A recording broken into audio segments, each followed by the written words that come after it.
Jesus knew how to find money and he knew how to make money. And not only that, he also helped to pay for other people's financial obligations. Do you know a poor person that knows how to find money just out of nowhere? And do you know a poor person who not only pays for their tax, but also other people's taxes as well?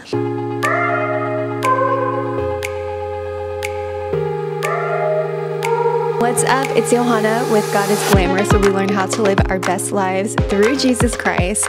And today I have a really important question to ask you. Was Jesus poor? And the answer may surprise you. So I'm going to give you the top 5 reasons why I believe and why I know that Jesus was not poor, and why we need to be able to overcome that fear so that we can feel more empowered to build kingdom wealth for the glory of God.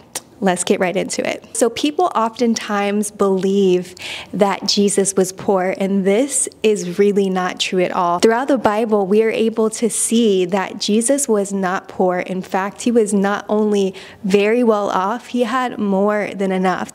And when I talk about kingdom wealth, and when I encourage Christians to focus not only living a righteous life and living for Jesus, but also building kingdom wealth along with that, I get a lot of pushback.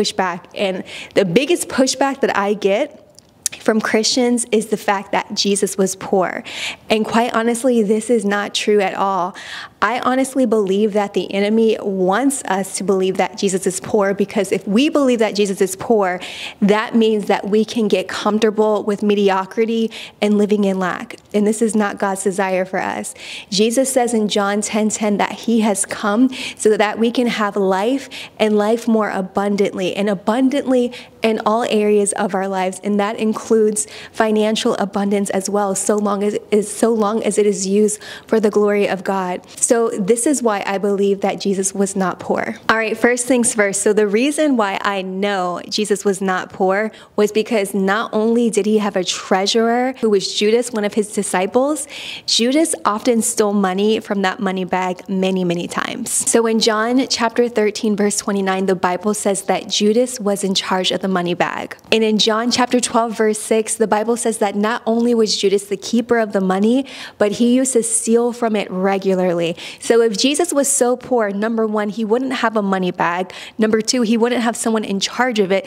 And number 3, there wouldn't be anyone stealing from the money bag if there was no money in it.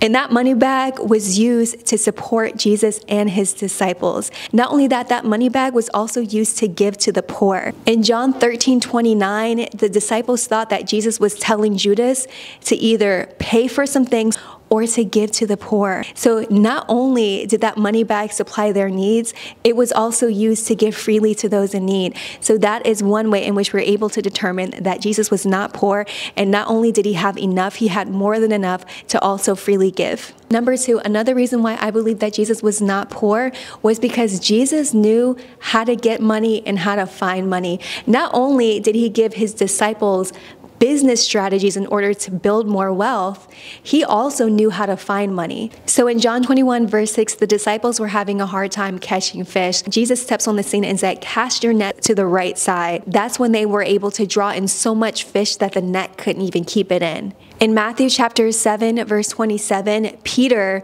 was supposed to pay the temple tax. Then Jesus tells Peter to go catch a fish, take the first fish that comes out, and there will be a coin in that fish's mouth. And then he tells Peter to pay for his tax and Peter's taxes. So from this, we can include that Jesus knew how to find money and he knew how to make money. And not only that, he also helped to pay for other people's financial obligations. Do you know a poor person that knows how to find money just out of nowhere? And do you know a poor person who not only pays for their tax, but also other people's taxes as well? From those verses alone, we can conclude that Jesus was not poor. In fact, he not only had money, he was generous and also took care of other people's financial obligations. Number 3, another reason why I believe that Jesus was not poor was because the disciples Because I believe because the disciples had the financial means to pay to feed 5,000 people. So in Mark chapter 6, Jesus is feeding 5,000 people. And the disciples encourage Jesus to send them away. But Jesus says, no, you feed them.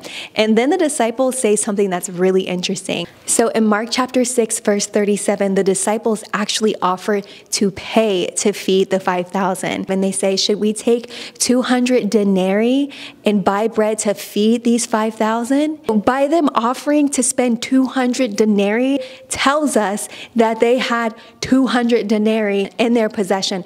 And what is a denarii? So in the Bible, a denarius was worth 1 day's wage. So essentially, they had at least 200 denarii in their possession. Number 4, so a lot of people believe that Jesus was poor simply because he was born in a manger. But plot twist, Jesus was born in a manger not because he couldn't afford a room. It was because there were no rooms available. Jesus's parents had the financial means to pay for a room. There was just simply no rooms available. In Luke chapter 2, verse 7, that's exactly what it says. It says that Jesus was born in a manger simply because there were no guest rooms available. So people often believe that because Jesus was born in a manger, it was because they were broke and because they were poor. And this is not the case. They actually had money to buy a room. There were just no rooms available. I can go on and on about why Jesus was not poor, and in fact, why he not only had enough, he had more than enough. I really, really believe that Jesus was very, very wealthy here on earth. He just simply knew how to be modest about it.